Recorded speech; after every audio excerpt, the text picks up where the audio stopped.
হ্যাঁ, 9টা বেজে গেছে। না, শুরু করে দাও। হ্যাঁ 9টা স্যার। বেজে গেছে, 9টা বেজে গেছে, শুরু করে দাও। রেকর্ডিং চালু করে দিয়েছি। আচ্ছা ঠিক আছে স্যার, শুরু করে দেন। আমি শুরু করে দিচ্ছি। হুম। হ্যালো। হ্যাঁ, আমরা সবাই শুনতে পাচ্ছি। তুমি শুরু করো। আচ্ছা ঠিক আছে স্যার। সকল হোমিওপ্যাথি অনুরাগীদের জানাই শুভেচ্ছা, অভিনন্দন। এই বলে আমরা সাবজেক্ট শুরু করছি। সাবজেক্ট হলো প্র্যাকটিস অফ মেডিসিন। গতদিন আমরা আলোচনা করতেছি practice of medicine. Practice of medicine কাকে বলে? শুনতে পাচ্ছেন সবাই? হ্যালো। হ্যাঁ, সবাই শুনতে হ্যালো পাচ্ছে। স্যার। সবাই শুনতে আচ্ছা পাচ্ছে, ঠিক আছে। সবাই শুনতে পাচ্ছে। তুমি হ্যালো হ্যালো করবে না, তুমি কন্টিনিউ করবে। যদি কেউ শুনতে না পায় তারা বলবে। আচ্ছা ঠিক আছে।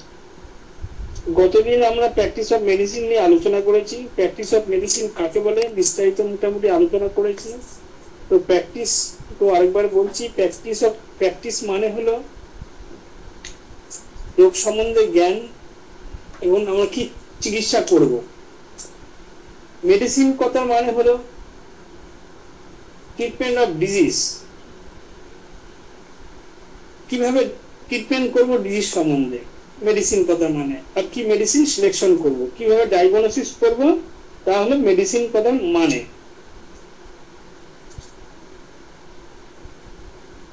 আমাদের প্র্যাকটিস অফ মেডিসিন 7টা সিস্টেম আছে। এই 7টা সিস্টেমের মধ্যে প্রথম সিস্টেমটা হলো, একবার আমরা ঝালিয়ে নিচ্ছি বা রিভাইজ করে নিচ্ছি। 1 নম্বর হলো অ্যালিমেন্টারি সিস্টেম বা ডাইজেস্টিভ সিস্টেম। 2 নম্বরটা হলো কার্ডিওভাস্কুলার সিস্টেম। 3 নম্বর হলো এন্ডোক্রাইন সিস্টেম। 4 নম্বর হলো নার্ভাস সিস্টেম। 5 নম্বর হলো রেসপিরেটরি সিস্টেম। 6 নম্বর হলো ইউরিনারি সিস্টেম। 7 নম্বর হলো common poison and their effect on human system.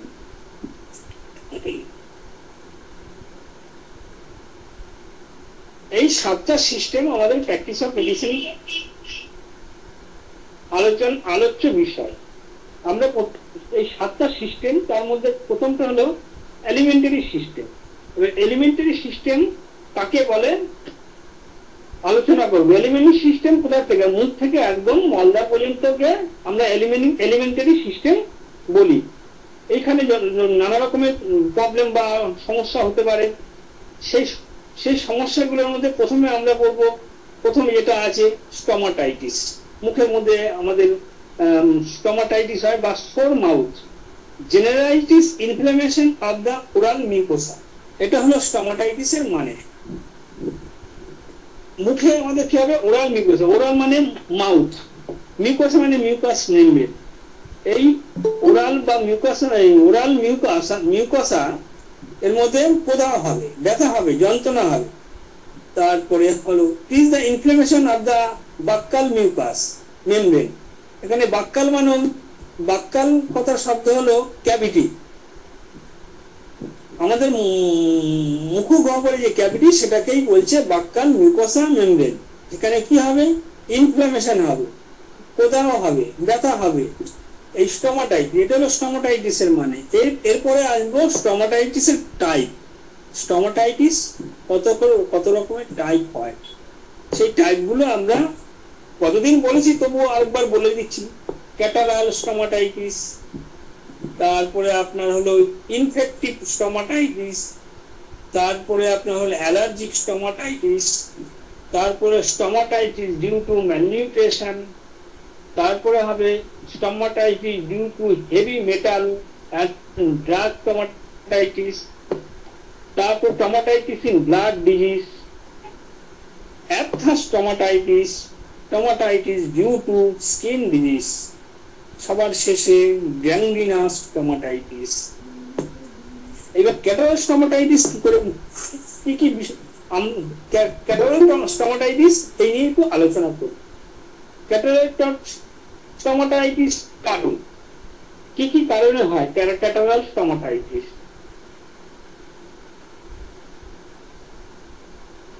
Catarrhal stomatitis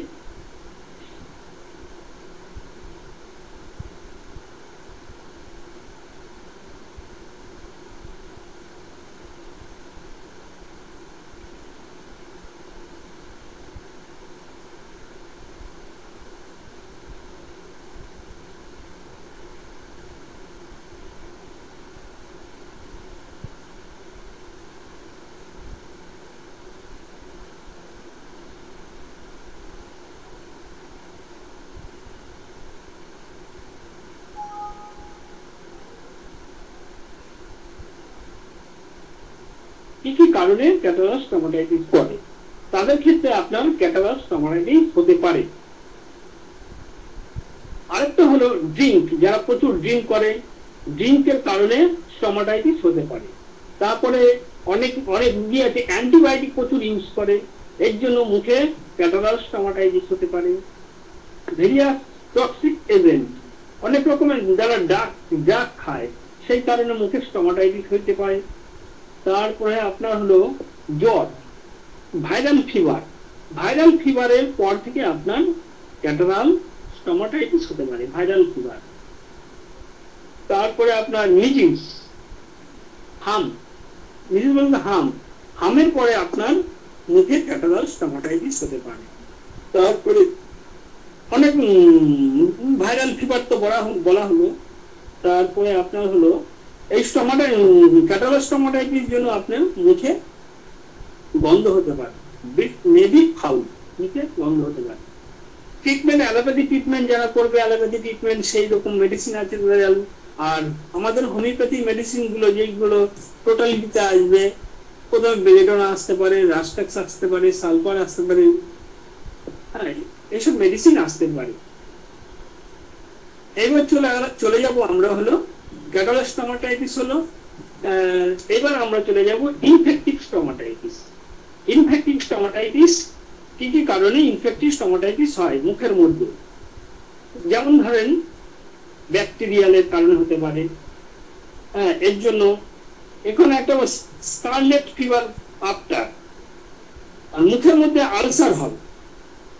এই ইনফেক্টিভ স্টোমাটাইটিস এক নম্বর কারণ হলো ব্যাকটেরিয়া, ব্যাকটেরিয়ার জন্য মুখে স্টোমাটাইটিস হতে পারে। This against buccal mucous membrane। এইবার ব্যাকটেরিয়াল গুলো কি কি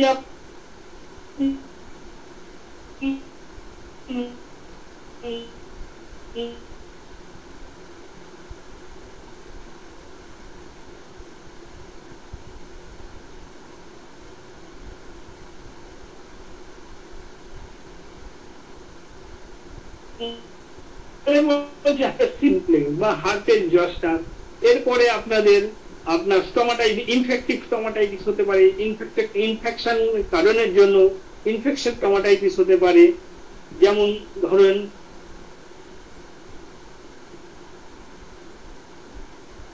হার্টের জস্টার, মিজিলস, চিকেন পক্স, এর জন্য আমাদের এই ইনফেক্টিভ স্টোমাটাইটিস হতে পারে। তারপরে আপনার ফাঙ্গালের কারণে, ফাঙ্গালের কারণের জন্য স্টোমাটাইটিস হতে পারে আমাদের। ফাঙ্গাল কারণ হলো ক্যাডিয়া অ্যালবাস, কজ বাই ক্যাডিয়া অ্যালবাস। এটা মেডিকেল টার্ম, এটা পরে যদি আবার শব্দটা আসে ক্যান্ডিডিয়া অ্যালবাস, পরে বিস্তারিত আলোচনা হবে আমাদের। আরো প্রলং ইউজ অফ স্টেরয়েড বা অ্যান্টিবায়োটিক, অনেকে স্টেরয়েড জাতীয় মেডিসিন ইউজ করে বা অ্যান্টিবায়োটিক ওষুধ খায়, এই কারণের জন্য ফাঙ্গাল ইনফেকশন হতে পারে বা মুখে ইনফেক্টিভ স্টোমাটাইটিস হতে পারে। এই গেল আপনার হলো ইনফেক্টিভ স্টোমাটাইটিস, এসব কারণে হতে পারে। ট্রিটমেন্ট, অ্যালোপ্যাথি ট্রিটমেন্ট যারা করবে, অ্যালোপ্যাথি ট্রিটমেন্ট আমাদের হোমিওপ্যাথি ট্রিটমেন্ট যেসব মেডিসিন আসবে দিতে হবে। তারপরে আসি অ্যালার্জিক স্টোমাটাইটিস। অ্যালার্জিক স্টোমাটাইটিস কি কি অ্যালার্জিক স্টোমাটাইটিস হতে পারে, কি কি কারণে অ্যালার্জিক স্টোমাটাইটিস হতে পারে। অ্যাঞ্জিওএডিমা, অ্যালার্জিক স্টোমাটাইটিস অ্যাঞ্জিওএডিমা আমাদের শরীরে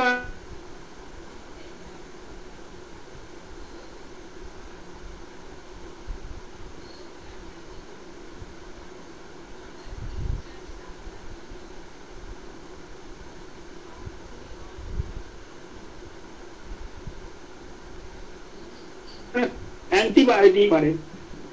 তারপরে অ্যান্টিবায়োটিক তো আছে, অ্যান্টিবায়োটিক ইউজ করার পরে আপনাদের অ্যালার্জিক স্টোমাটাইটিস হতে পারে।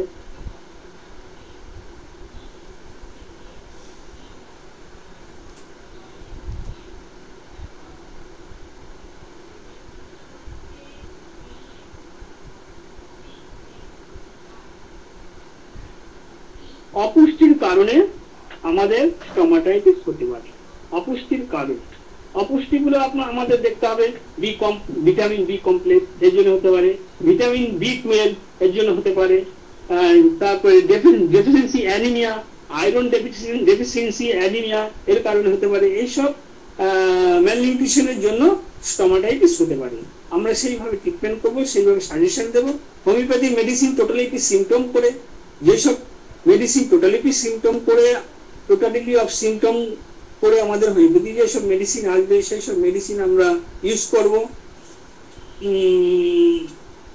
যেমন নেপথেলিন আসতে পারে স্টোমাটাইটিস ডিউ টু ম্যালনিউট্রিশন কারণ, ইগনিশিয়া আসতে পারে, sulphur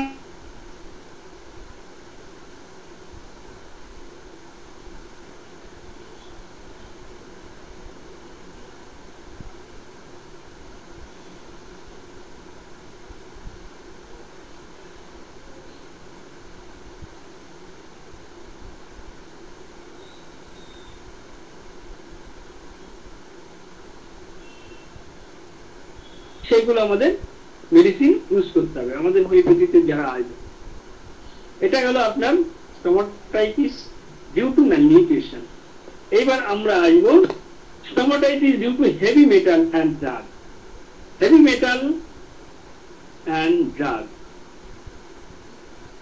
due to stomatitis due to heavy metal and drug. অত্যাধিক ডিউ টু কারণ যারা হেভি মেটাল বা ড্রাগ ইউজ করে এর জন্য স্টোমাটাইটিস আসতে পারে বা হতে পারে। যেমন ধরেন লিড পয়জন। লিড পয়জন কি করে বুঝবো? এখন রং আমাদের যে কালার হয়, কালারে অনেক লিড ব্যবহার হয়।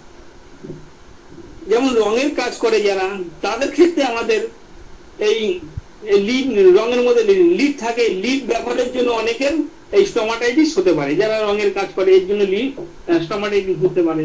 তারপরে বলছে গোল্ড থেকে আমাদের স্টোমাটাইটিস হতে পারে। তারপরে আপনার হলো lead mercury, abuse of mercury, abuse of lead, এই কারণের জন্য আমাদের স্টোমাটাইটিস হতে পারে। এরপরে আসবো স্টোমাটাইটিস ইন ব্লাড ডিজিজ। এরপর stomatitis due to stomatitis in blood disease. Blood কি ব্লাডের জন্য আমাদের স্টোমাটাইটিস আসতে পারে। অ্যানিমিয়ার কারণে আমাদের স্টোমাটাইটিস আসতে পারে। এবার কি অ্যানিমিয়া কি করে বুঝবো? এবার আমাদের রক্ত পরীক্ষা করতে পাঠাতে হবে, বা চোখের লোয়ার লিডটা ডাউন করে দেখতে হবে, ওখানে রেড কালার বা হোয়াইট কালার হয় এগুলো দেখতে হবে। আর অ্যানিমিয়া ব্লাড গ্রুপে যদি 7-8 হয়, সেখানে আমাদের কি মেডিসিন আসতে পারে? এবার অনেকে ভয় পেয়ে যাবে, আমাদের হোমিওপ্যাথি টোটাল করে যা মেডিসিন আসবে দিতে হবে, না ফেরামফক্স বলে গাইকোমিক আছে সেখানে ইউজ করতে হবে, ফেরামফক্স 3x, সেসব মেডিসিন আমরা অ্যানিমিয়ার ক্ষেত্রে ইউজ করতে পারি। আরেকটা বলছে লিউকোমিয়াটা একটা জটিল রোগ, ওটা প্রাইমারি ক্যান্সারের দিকে যেতে পারে। সেসব জটিল কেসে আমরা আমাদের তো হোমিওপ্যাথি মেডিসিন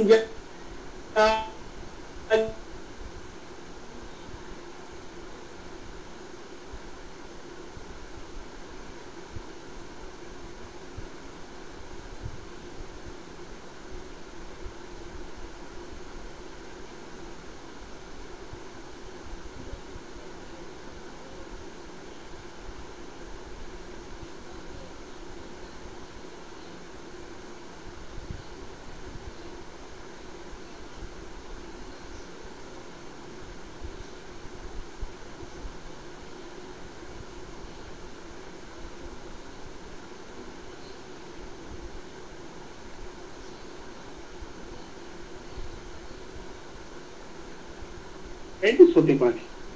এবার পেটের প্রবলেম থাকলে খাদ্য খাবার তো ঠিক মতন খেতে পারবে না, এই কারণে স্টোমাটাইটিস মুখে ঘা দেখা দিতে পারবে। ঠিক মতন ডিহাইড্রেশন হবে না, ফুডটা ঠিক মতন হজম শক্তি ভালো হবে না, খাবার খেলে অল্প খেলে পেট ভরে যাবে। এইসব কারণের জন্য স্টোমাটাইটিস এটা দীর্ঘদিন ধরে চলতে পারে। তারপরে দেখা যাবে আপনার হলো হিউম্যান হার্টেস ভাইরাস, যে ভাইরাস কারণে জ্বর হয়েছে, অ্যালোপ্যাথি ট্রিটমেন্ট করেছে, জ্বরে তারপরে থেকে তার ইনডাইজেশনের প্রবলেম হচ্ছে, ঠিক মতন খাদ্য খাবার খেতে পারছে না, শরীর দুর্বল লাগছে, খাদ্য খেলে হজম হচ্ছে না ঠিক মতন, এবেলা খেলে ওবেলা খিদে নেই। এইসব ভাইরাল ফিভার বা ভাইরাল ডিজিজের জন্য হতে পারে। এর জন্য আমাদের কি মেডিসিন প্রথমেই আমাদের দেখতে হবে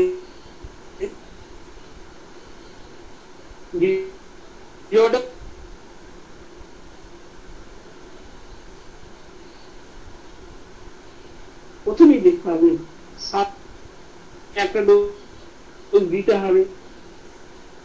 0-1 একটা ডোজ দিলেই আপনার এই জ্বরে যে তারপর গ্যাস্ট্রোইন্টেস্টাইনাল ডিসঅর্ডার এই সালফার খাওয়ার পরে অনেকটা ইমপ্রুভ হয়ে যায়। এটা গেল আপনার হলো স্টোমাটাইটিস।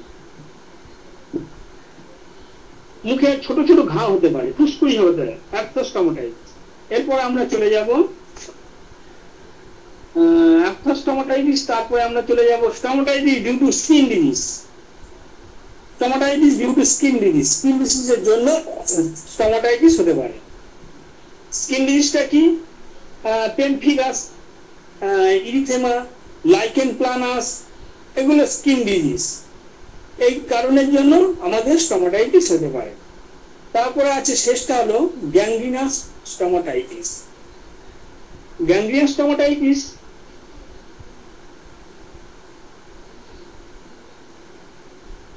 গ্যাংগ্রিয়ান স্টোমাটাইটিস হলো টাইফয়েডের পর বা মিজিসের পর থেকে গ্যাংগ্রিনাস স্টোমাটাইটিস হতে পারে। মিজিস মানে টাইফয়েড ফিভার, যারা দীর্ঘদিন 8-10 টাইফয়েড, যেটা টাইফয়েড জামটা বা ভাইরাসটা, যেটা এখানে ডিউরেশন পিরিয়ড বলছে 15-20 দিন আগে, সেই ডিউরেশন পিরিয়ড বা জাম ভাইরাল ফিভারটা কাটে না, তারপরে থেকেই গ্যাংগ্রিনাস স্টোমাটাইটিস শুরু হয়ে গেছে মুখের মধ্যে। ইন অকার চিলড্রেন, 2 থেকে 5 বছর বাচ্চা এবং old but girls dominant, usually seen after convalescence from measles, typhoid। এইসব রোগগুলোর পর থেকেই গ্যাংগ্রিনাস স্টোমাটাইটিস হতে পারে। মুখে ঘা হয়েছে, সেটা আর সারছে না, সেখানেই গ্যাংগ্রিনাস স্টোমাটাইটিস বলে। এই গেল আপনার হলো আলোচনা এলিমেন্টারি সিস্টেমের মুখের মধ্যে যেটা disease of mouth cavity and oesophagus. আমাদের মাউথের মধ্যে যে ঘাগুলো হয়, ফুসফুসি বা আলসার গুলো হয়, সেটাকে বলছে স্টোমাটাইটিস। স্টোমাটাইটিস বলা হলো আপনাদের আগে। এবার আমরা এগোবো। এবার যাব আমরা গ্যাস্ট্রাইটিস। এটা গেল আপনার এলিমেন্টারি স্টোমাটাইটিস। এবার আমরা চলে যাব এলিমেন্টারি সিস্টেমের মধ্যে গ্যাস্ট্রাইটিস। গ্যাস্ট্রাইটিস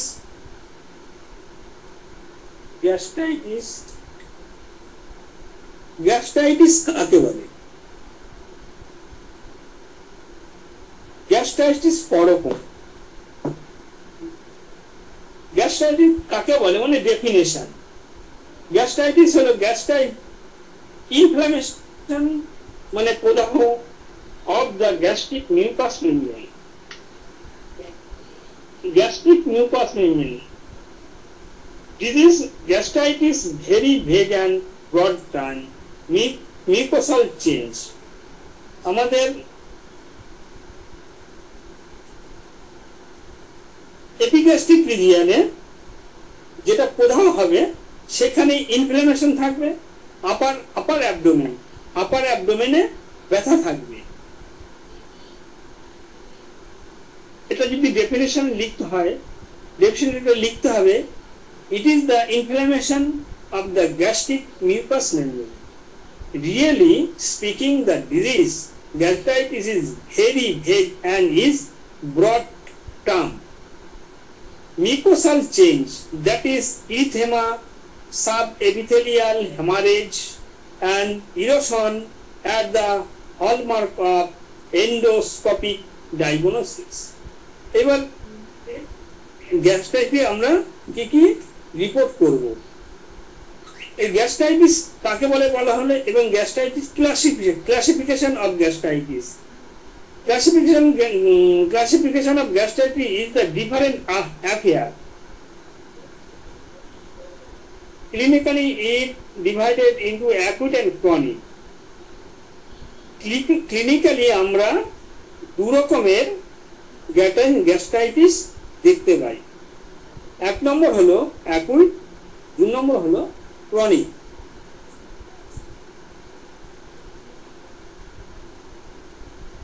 এবার কি কি কাজ? Erosive haemorrhagic gastritis.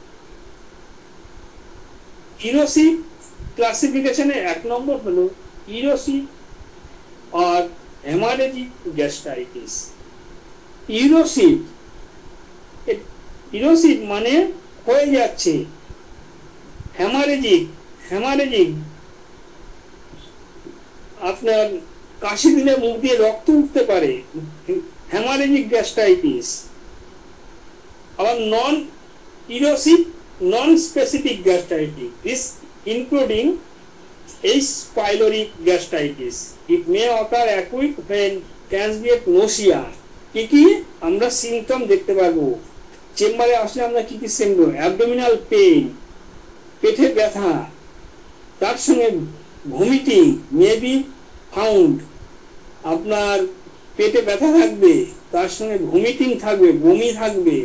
Chronic infection, majority of patient asymptomatic, এইগুলো আপনার সিম্পটম অ্যাসিম্পটমের মতন থাকবে. For diagnosis of acute infection, urea breath test have good sensitivity and over 99% specifically, but these tests are costly. Serology and fecal antigen test is also. Endoscopy testing, urea test can also done. urea test করতে হবে, endoscopy পরীক্ষা করতে হবে. এবার আমাদের gastritis কোথায়? প্রথম কি পেটে ব্যথা হবে, অ্যাবডোমিনাল পেইন, তার সঙ্গে বমি থাকবে. এটা হলো আপনার গ্যাস্ট্রাইটিসের clinically symptom. Specific gastritis, inflammation of the mucous, inflammation of the abdominal pain, এটা বলছে গ্যাস্ট্রাইটিস. This including. এবার আমরা চলে আসবো ক্লিনিক্যালি ফিচার্স. কি আমরা হঠাৎ করে দেখতে পাবো? ওয়ান্স ইট ইজ অ্যাকুইট গ্যাস্ট্রাইটিসের সিম্পটম গুলো ক্লিনিক্যালি বা কি আমরা লক্ষ্য করব? হঠাৎ করে আসবে anorexia, nausea, vomiting, upper abdominal discomfort আর পেইন মে বি প্রেজেন্ট. তাহলে ক্লিনিক্যালি ফিচার্স আমরা কি দেখতে পারবো? অ্যানোরেক্সিয়া, খিদে নেই, খিদে কম. অ্যানোরেক্সিয়া মানে খিদে নেই. নোসিয়া, বমি বমি ভাব থাকবে. গ্যাস্ট্রাইটিসের অ্যাকুইট বা ওয়ানসেটিক অ্যাকুইট ক্লিনিক্যালি ফিচার্স থাকবে anorexia, nausea, vomiting, upper abdominal discomfort, pain may be present. তাহলে আমরা কি দেখতে গ্যাস্ট্রাইটিসের প্রথমে আমাদের চেম্বারে আসলে কি দেখতে পারবো? খিদে নেই, বমি বমি ভাব, বমি হচ্ছে, খেলে পরে বমি হয়ে যায়. এটা হলো প্রথম লক্ষণ. খেলেই বমি হয়ে যায়, খাওয়ার বেশিক্ষণ থাকছে না. পেটের আপার অ্যাবডোমিনাল পেইন, ব্যথা থাকবে. আপার অ্যাবডোমিনাল ডিসকমফোর্ট, অস্বস্তি ভাব, পেটের অপর ভাগটা অস্বস্তি বোধ, তার সঙ্গে ব্যথা থাকবে. এই গেল আপনার ক্লিনিক্যালি ফিচার্স. তারপরে ব্লিডিং এপিসোড, ব্লিডিং উঠতে পারে. হেমাটেমিসিস মিডিয়া মে বি প্রেজেন্ট. হেমাটেমিসিস হেমাসিস, রক্ত উঠতে পারে বমির সঙ্গে, কিছু রক্ত থাকতে পারে। Drug induce case giving rise to anaemia, এই কারণে অ্যানিমিয়া আসতে পারে। আপনার এই গ্যাস্ট্রাইটিসের জন্য, অ্যাকুইট গ্যাস্ট্রাইটিসের জন্য আপনার অ্যানিমিয়া আসতে পারে। তারপর in corrosive poisoning appropriate finding may be also present, symptom may be altogether absent, clinically examination show epigastric tenderness only, epigastric region A upper abdomen এ একটা টেন্ডারনেস থাকবে। টেন্ডারনেস বলতে আপার অ্যাবডোমেনটা টেন্ডারনেস, অত্যানুভূতি থাকে। Finding related to blood loss or dehydration, blood loss হয়ে যাচ্ছে, এর জন্য dehydration হয়ে যাচ্ছে। এবার আমরা ইনভেস্টিগেশন কি দেখবো গ্যাস্ট্রাইটিসে? গ্যাস্ট্রাইটিসে ইনভেস্টিগেশন দেখবো, ব্লাড এক্সামিনেশন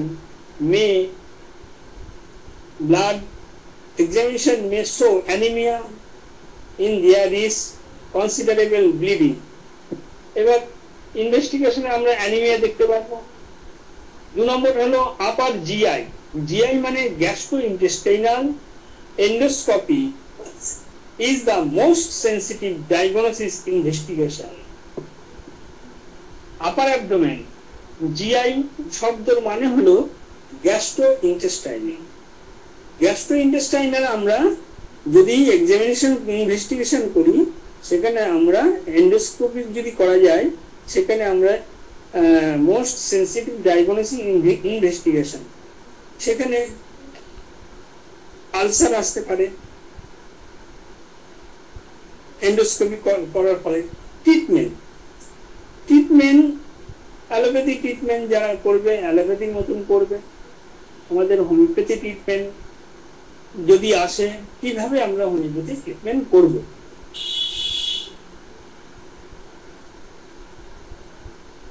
কিভাবে আমরা হোমিওপ্যাথি ট্রিটমেন্ট করব?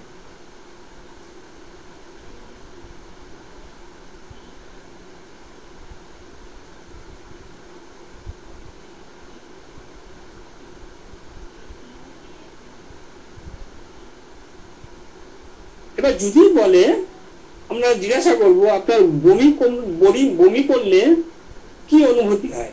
বমি করলে ভালো লাগে না খারাপ লাগে? প্রথমে যদি বলে বমি করলে, আমরা যদি বমি করলে ভালো লাগে, আমাদের হোমিওপ্যাথিক মেডিসিন আছে, নাক্স ভূমিকা দেখবো। প্রথমে নাক্স ভূমিকা দেখতে হবে। নাক্স ভূমিকা দিয়ে যদি বমি করলে ভালো লাগে, তাহলে নাক্স ভূমিকা আসবে। আর যদি বমি করলে ভালো না লাগে, অন্য মেডিসিন কি আছে সেগুলো দেখতে হবে।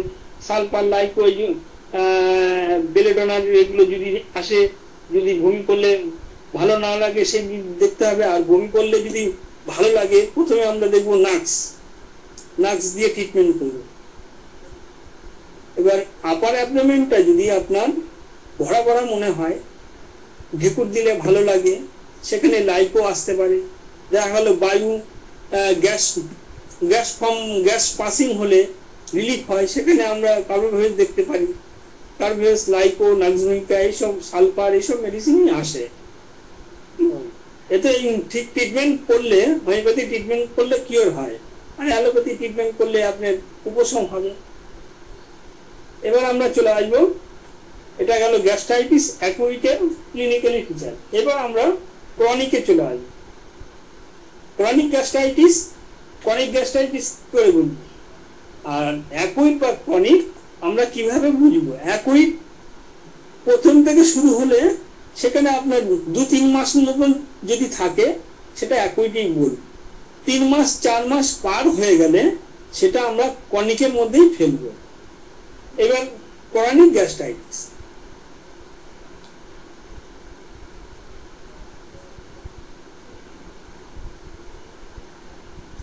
ক্রনিক গ্যাস্ট্রাইটিস কাকে বলেন আর ডেফিনিশনটা?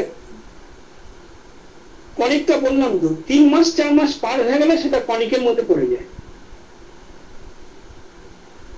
এবার ক্রনিকের আবার দুটো টাইপ আছে। This condition is classified by the histological lesion. Endoscopy finding usually normal. যদি ক্রনিক গাইটাইটিস দেখে, যদি এন্ডোস্কোপি করে, সেখানে রিপোর্টটা বলছে ইউজুয়ালি নরমাল। আর chronic gastritis is divided into two type. Chronic gastritis দুটো টাইপ হতে পারে, টাইপ এ গ্যাস্ট্রাইটিস আর type B gastritis.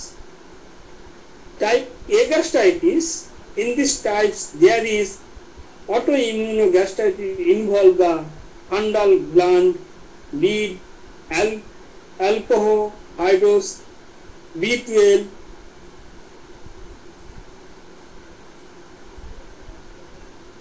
Treatment is directed for pernicious anemia mainly. এখানে অ্যানিমিয়া আসতে পারে। টাইপ এ গ্যাস্ট্রাইটিসের এই 3-4 মাস এই গ্যাস্ট্রাইটিসের প্রবলেমের জন্য 3-4 মাস ধরে পেশেন্ট ভুগছে, খাওয়া দাওয়া ঠিক মতন হচ্ছে না, পেটটা ওপর পেটটা অস্বস্তি বোধ, বমি ভাব, হজম হচ্ছে না। এটা যদি দীর্ঘদিন থাকে, 3-4 মাস থাকে, সেটাই ক্রনিকের মধ্যে পড়ে যায়। এই 3-4 মাস খাদ্য খাওয়া ঠিক মতন করছে না, হজম হচ্ছে না, এর জন্য অ্যানিমিয়া হতে পারে। এটাকেই বলছে টাইপ 1। আর টাইপ বি গ্যাস্ট্রাইটিস ক্রনিক, আপনার H. pylori is gram-negative bacillus found is gastric submucous layer very close. আমাদের যে সাবমিউকাস সেটা থাকে, সেটা ক্লোজ হয়ে যায়, very close two epithelial cell. এবং সেলগুলো যে মিউকাস মেমব্রেন আছে আমাদের এপিগ্যাস্ট্রিক রিজিয়নে, সেখানটা ক্লোজ হয়ে যাচ্ছে। Not clear the frequently infection more, এখানে ইনফেকশন হয়ে যেতে পারে, পেটের মধ্যে বেশি ইনফেকশন হয়ে যেতে পারে। Type 2, it is probably transmitted from person to person, but the chronic inflammation, lymphatic polymorphous cell,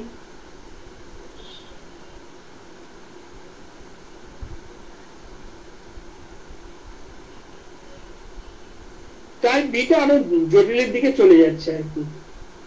এবার ইনভেস্টিগেশন কি কি করব? ক্রনিক গ্যাস্ট্রাইটিসের ইনভেস্টিগেশন প্লাস ট্রিটমেন্ট।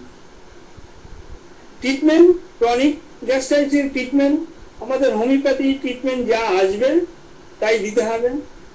যদি পেশেন্ট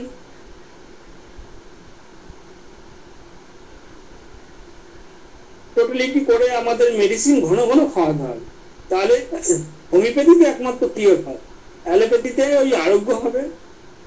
এবার ইনভেস্টিগেশন কি কি করব? এবার Eliza test for serum, IgA and IgG, antibody, H. pylori, endoscopic examination করতে হবে। এবার ব্লাড, আমাদের ব্লাডে কি লিখতে হবে? এলিজা টেস্ট লিখতে হবে, IgA এবং IgG এগুলো টেস্ট করতে হবে। ইমিউনোগ্লোবিন অ্যাক্টিভিট বা ইমিউনোগ্লোবিন জি, তারপরে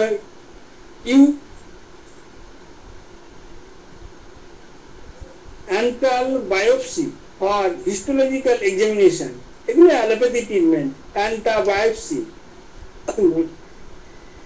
কালচার ফর মিউকোসাল বায়োপসি, আমাদের মুখের মধ্যে যে রস আছে মিউকোসাল বায়োপসি মেটেরিয়াল বায়োপসি করতে পাঠাতে হবে। ওটা অ্যালোপ্যাথি ট্রিটমেন্ট, এগুলো ট্রিটমেন্ট করে রিপোর্ট করবে ইনভেস্টিগেশন। ইনভেস্টিগেশন করে যেসব রিপোর্ট আসবে, অ্যালোপ্যাথি ট্রিটমেন্ট করলে খুব একটা কিওর হয় না। এবার অনেক সময় অ্যালোপ্যাথি ট্রিটমেন্ট করে ফেড আপ হয়ে যায়, অনেক সময় হোমিওপ্যাথিতে আসে, সেখানে আমরা টোটালিটি করবো, টোটালিটি করে বা অ্যাকুইট মেডিসিন প্রথমে ইউজ করতে হবে, তারপরে ক্রনিক মেডিসিন ট্রিটমেন্ট করতে হবে। এভাবে আমাদের যেতে হবে।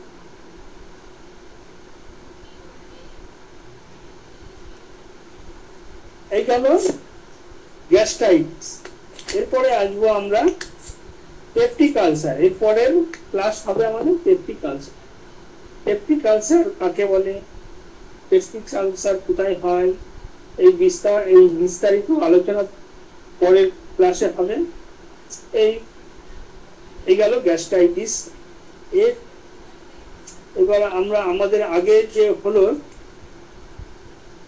এলিমেন্টারি সিস্টেমে স্টোমাটাইটিস আরেকবার আলোচনা করছি। মোটামুটি এই দুটোই পড়া হলো। এমনি তো পড়াতে বোর্ডে পড়াতে গেলে একটাই আপনার আধ ঘন্টা লেগে যেত, অনলাইন ক্লাস তো টাইমটা তাড়াতাড়ি চলে যাবে।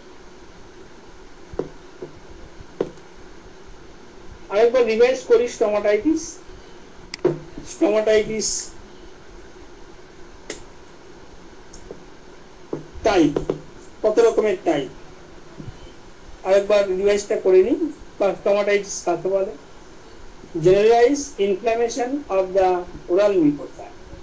এটা হলো আপনার ডিএমডি ডিকশনারি থেকে বলা হলো। Generalised inflammation of the oral mucosa, এটা হলো ডিএমডি ডিকশনারি থেকে। আরেকটা হলো it is the inflammation of the buccal mucosa membrane, এটা পিসি দাসের প্র্যাকটিস অফ মেডিসিন থেকে বলা হলো।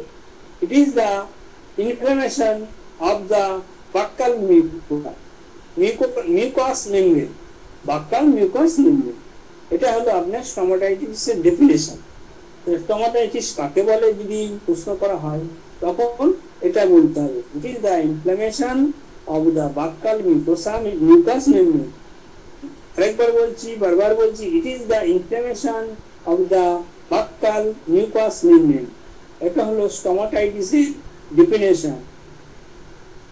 আরেকটা inflammation of the oral mucosa, এটা হলো বাক্কাল মিউকাস মেমব্রেন আর একটা ওরাল মিউকোসা, দুটো থেকে দু রকম ডেফিনেশন। টাইপ গুলো কি কি হতে পারেন? টাইপ বললাম, আরেকবার বলে দিচ্ছি। ক্যাটারাল স্টোমাটাইটিস, 2 নম্বরটা হলো ইনফেক্টিভ স্টোমাটাইটিস, 3 নম্বর হলো অ্যালার্জিক স্টোমাটাইটিস, 4 নম্বর হলো স্টোমাটাইটিস ডিউ টু ম্যালনিউট্রিশন, পুষ্টির অভাবে স্টোমাটাইটিস হতে পারে। 5 নম্বর হলো stomatitis due to heavy metal and drug, অতিরিক্ত মেটাল জাতীয় খাবার বা মেটাল ইউজ করার জন্য বা অতিরিক্ত ড্রাগ ইউজ করার জন্য স্টোমাটাইটিস হতে পারে। Stomatitis in blood disease, stomatitis of blood disease. Blood disease কি? ব্লাড ডিজিজ হলো অ্যানিমিয়া। রক্ত পরীক্ষা করে অ্যানিমিয়া ধরা পড়লে সেখানে আপনার স্টোমাটাইটিস হতে পারে। অ্যাপথাস স্টোমাটাইটিস, অ্যাপথাস স্টোমাটাইটিসটা হলো কি? Gastrointestinal disorder, aphthous stomatitis. অ্যাপথাসটা আমাদের অনেক সময় মাড়ির মধ্যে হয়। দেখুন অনেক বাচ্চারা আসে মাড়ির মধ্যে ঘা, বা বাচ্চা কেন বড়রাও আসে, ডাক্তারবাবু আমার মাড়িতে না এই কদিন পরে পরে একটা ফুসকুড়ি মতন হয়, 2-3 দিন থাকে আবার চলে যায়, আবার 7 দিন পরে ভালো হয়ে যায়। এটাকে বলছে রিকারেন্ট অ্যাপথাস স্টোমাটাইটিস। এখানে বলা হয়নি আগে রিকারেন্ট অ্যাপথাইটিস কি বলছি, আবার নতুন এটা মাথায় চলে এলো। রিকারেন্ট অ্যাপথাস স্টোমাটাইটিস, আমাদের হোমিওপ্যাথি মেডিসিন আছে, ক্যালকেরিয়া সালফার, ক্যালকেরিয়া লাইপো, এখানে অ্যাপথাস, রিকারেন্ট অ্যাপথাস স্টোমাটাইটিস। কিছুদিন পর পর এই মাড়িতে জিভে ঘা হয়, আবার 7 দিন ভালো থাকে আবার চলে যায়, আবার 1 মাস 2 মাস পরে আবার হাসে। এটাকে বলছে রিকারেন্ট অ্যাপথাস স্টোমাটাইটিস।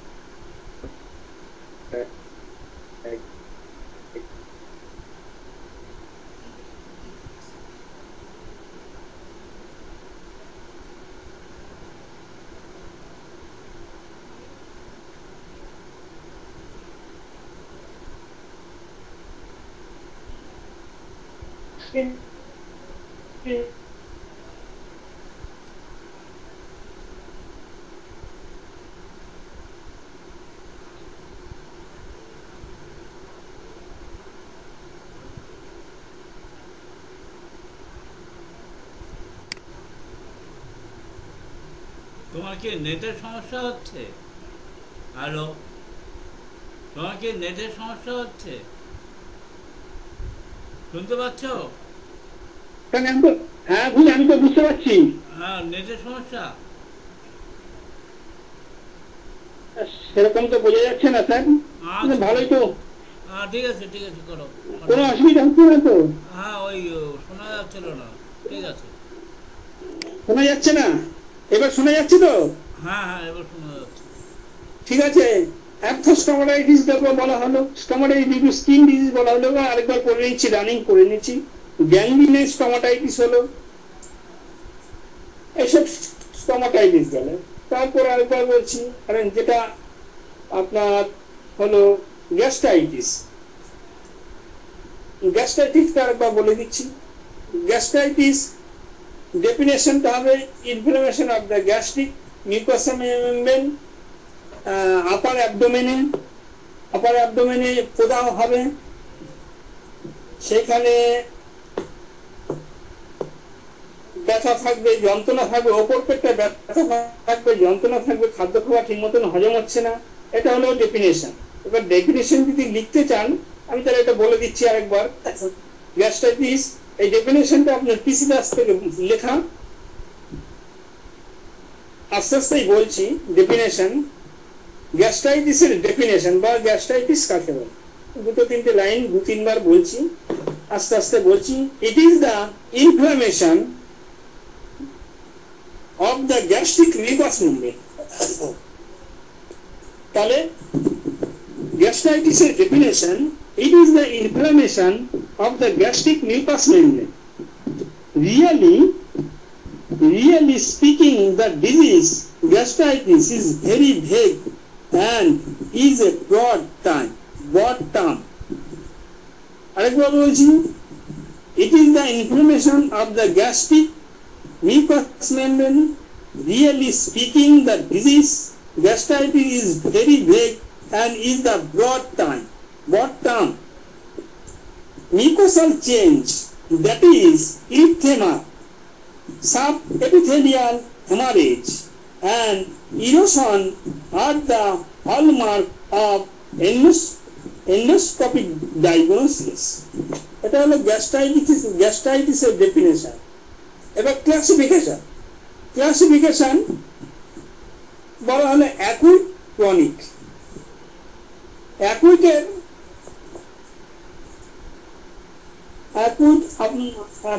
আমরা কি কি দেখতে পাই? একটা হলো ক্লাসিফিকেশন, দুটো গেল, অ্যাকুইট আর chronic. Chronic gastritis, acute, erosion and haemorrhagic gastritis.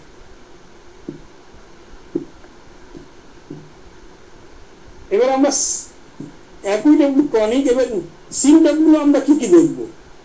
Symptom হলো clinical features, onset is acute, anorexia, nausea, vomiting, upper abdominal discomfort or pain may be present.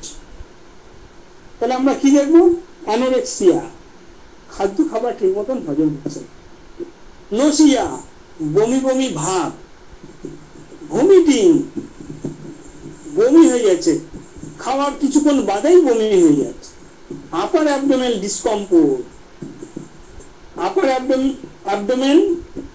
Discomfort, আর পেইন মে বি প্রেজেন্ট, ব্যথা যন্ত্রণা থাকবে এবং ওপর পেটটা, discomfort বলতে কি বলবো, ডিসকমফোর্ট মানে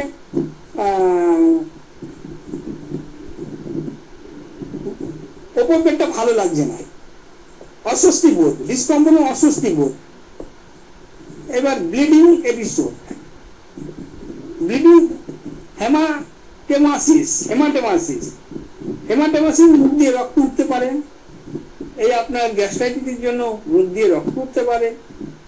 মিলিয়া and may be present particularly in drug induced case giving rise to anemia. এর জন্য অ্যানিমিয়া হতে পারে। এটা হলো clinically investigation. Finding may also be present, symptom be altogether absent.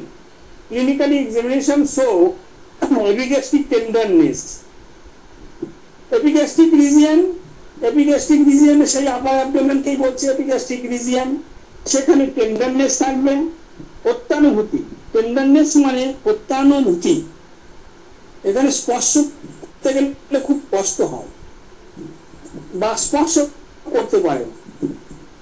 Symptoms may be altogether absent. Clinically examination show the other finding related to blood loss or dehydration. এর জন্য blood loss হয়ে যাবে এবং dehydration দেখা দেবে, শরীরে জলের অভাব দেখা দেবে। ঠিক মতন খাবার হয়, গ্যাস্ট্রাইটিসে হজম না হলে তো ডিহাইড্রেশন দেখা দিতেই পারে। এবার গেল ইনভেস্টিগেশন। ট্রিটমেন্ট কি করব? ট্রিটমেন্ট আমরা গ্যাস্ট্রাইটিসের খাদ্য খাবার আপনাদের নর্মাল খাবার খেতে হবে, একদম সেদ্ধ ভাত। যদি পেশেন্ট আসে আমাদের কাছে সেইভাবে খাদ্য খাবার কি খাবে সেটা আমরা বলে দেবো। কি বলবো? নর্মাল খাবার, বেশি রিচ খাবার খাওয়া যাবে না, চিকেন মটন তো খাওয়াই যাবে না, বড় মাছ খাওয়া যাবে না, আর জ্যান্ত মাছের ঝোল খেতে পারে একদম নর্মাল, এগুলো বলতে হবে পেশেন্টদের ট্রিটমেন্টের ক্ষেত্রে। আমাদের হোমিওপ্যাথি মেডিসিন যা আসবে সেই টোটালিটি করতে হবে। টোটালিটি করে আমাদের যা মেডিসিন আসবে, নাক্স হোক, লাইকো হোক, কার্বোভেজ হোক, চেলিডোনিয়াম হোক। এবার ফিভারের পর যদি এরকম গ্যাস্ট্রাইটিস আসে সেখানে আমরা কি মেডিসিন দেব? সেখানে আমরা ফিভারের পর বা মিজিসের পর, ভাইরাল ফিভারের পর বেশি হয় এই জ্বরের পর থেকে আমার পেটটা আর ভালো যাচ্ছে না, পেশেন্টের এরকম এসে পেটের গোলমাল লেগেই আছে জ্বরের পর থেকে। সেখানে আমরা প্রথমে যদি সালফার আসে তো সালফার ভালো মেডিসিন, সালফারেই আপনার ইমপ্রুভ করে যাবে। এই গেল গ্যাস্ট্রাইটিস। গ্যাস্ট্রাইটিস দুটো ভাগ, ক্রনিক আর অ্যাকুট।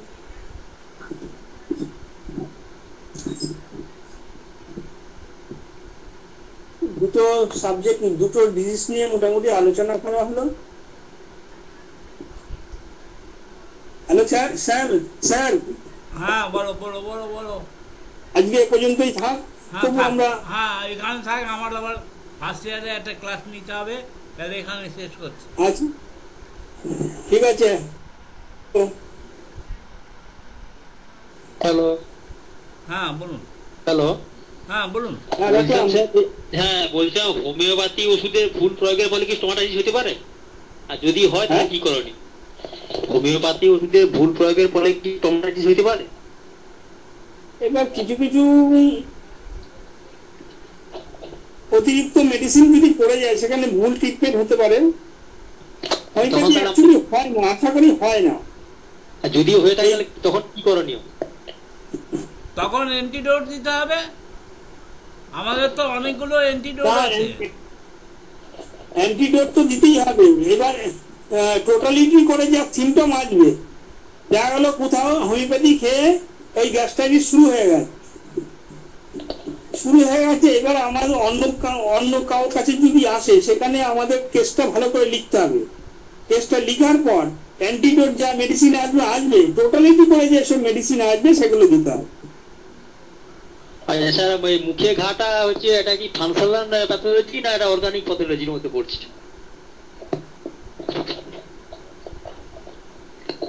হ্যালো। হ্যাঁ বলেন। বলছিলাম এই মুখে ঘাটা এটা হচ্ছে অর্গানিক প্যাথোলজির মধ্যে পড়ছে না ওই হচ্ছে আপনার ফাংশনাল প্যাথোলজির মধ্যে পড়ছে? এটা স্টোমাটাইটিস এটা মুখে ঘা যেটা বললে।